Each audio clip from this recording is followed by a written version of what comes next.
La violence conjugale est une violence exercée par un conjoint ou une conjointe sur l'autre au sein d'un couple. Elle s'inscrit dans un rapport de domination et se distingue des disputes entre individus égaux. Elle se manifeste sous diverses formes dont la finalité est toujours mauvaise. Les violences conjugales sont en fait, je peux me redire, des violences qui s'orchestrent en milieu familial et surtout entre époux. Et c'est des violences qui se résument en fait à des violences aussi dites morales, également physiques. Et bon, morale, c'est psychologique en fait, et physique, et en plus verbal.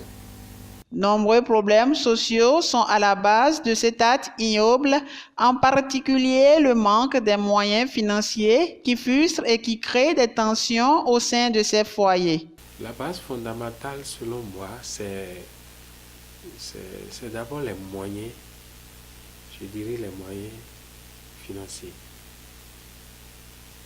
Parce que j'estime que lorsqu'il y a des responsabilités que l'homme doit prendre et que ce n'est pas fait, la femme peut se sentir frustrée et commencer par sortir des mots qui peuvent frustrer, qui peuvent pousser l'homme à mettre la main sur la femme. Ça dépend de la manière dont c'est venu. La base fondamentale, c'est les moyens financiers d'abord. Et puis, quelques rares fois, lorsque il y a des mésententes autour d'un sujet ou bien autour de l'éducation d'un enfant, ça peut aussi dégénérer. Ça peut aussi dégénérer sur ce point-là. Elle est aussi une forme de violence domestique ou familiale qui touche également les autres personnes du foyer, surtout les enfants du couple. C'est tellement si grand que les enfants en pâtissent. D'abord, c'est les premières victimes, les enfants. Les enfants, ils subissent le comportement de leurs parents qui sont déjà adultes. Les enfants ne comprennent pas pourquoi leurs parents ne s'entendent pas et pourquoi même leurs parents, à un moment donné, se séparent du fait qu'ils ne se comprennent pas. Alors, les enfants qui subissent, soit sont obligés de se retrouver dans des circonstances qui ne leur sont pas favorables.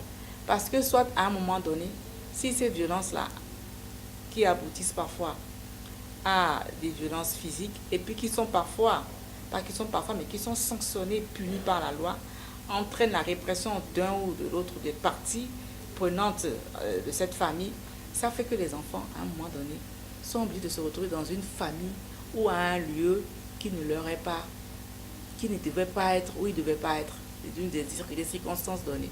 Donc, soit c'est le tribunal qui décide si les parents ne s'entendent pas, si c'est un divorce, ou si ça entraînait même des fois la mort de la maman. L'enfant se retrouve confié à une famille d'accueil ou à un centre comme le nôtre qui accueille des enfants du fait même de ces violences.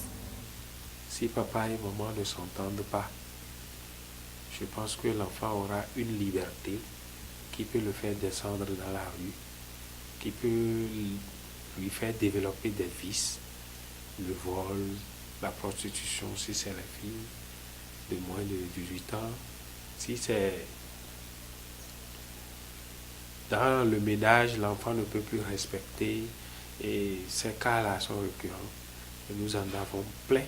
Ce phénomène ne peut être complètement éradiqué, mais il nécessite une grande responsabilité chez la femme ainsi que chez l'homme pour former un foyer harmonieux. Les femmes nous posent la même question. Comment faire pour ne pas être victime de violence? Nous leur disons, apprenez d'abord à être autonome. Apprenez à gérer la communication. Parce que quand vous êtes en couple et que chaque fois vous communiquez et que vous ne vous entendez pas sur un point donné, que une personne des deux puisse faire profil bas pour ne pas arriver à une situation dégradante ou humiliante. Et essayer de lâcher prise sur certaines opinions. Vous pouvez avoir vos opinions, les défendre où vous voulez, mais quand il s'agit d'un couple, faites passer ça quand vous pensez que votre interlocuteur est capable de vous comprendre. Mais quand il ne vous comprend pas, ne forcez pas. Il faut essayer de prendre le mal par la racine. Je veux dire à l'école. Déjà, les enseignants, ils sont des pères de famille. Je ne sais pas si ça pouvait être leur permis de prendre quelques minutes pour discuter, pour coacher les enfants en leur parlant de bonnes manières, en leur parlant des sujets qui va à l'encontre des parents, qu'est-ce que le père doit faire, qu'est-ce que la maman doit faire, au cas où ça ne va pas marcher, quel serait leur comportement à eux.